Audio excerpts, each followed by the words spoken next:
Su gitti mi? Su sil aldı bana. Sil aldı, maşinlerim kaldı.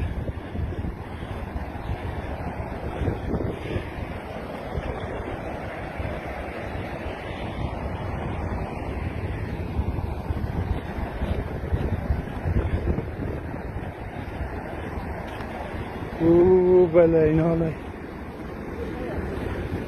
Sen geçel de mama. Ravan değil.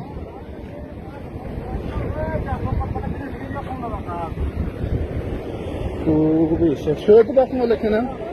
Bana bakar fil geldi, su bana bağırıyor aslında. Bir haber kalmam.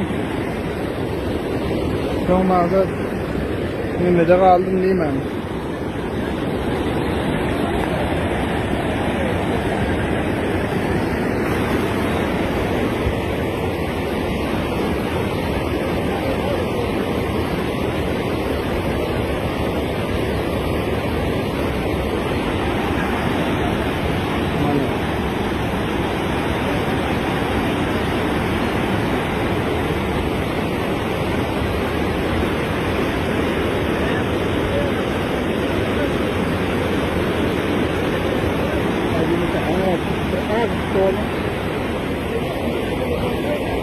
Ya görünüyor.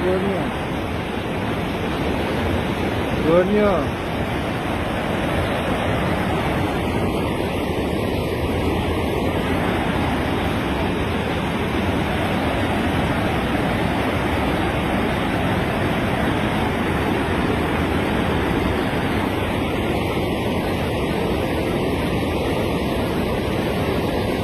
Olur basar su al, karap durur.